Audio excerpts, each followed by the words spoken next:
Just doing a review on this little grinder. Excellent quality. It's obviously a Friday one. Great film. Good quality, sharp. Get them off Temu for about £6 roughly.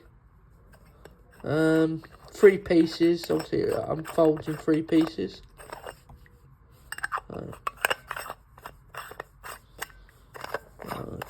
Good quality. Got a nice bit of mesh. Catches stuff. Yeah, there's not much more to say about it. It's just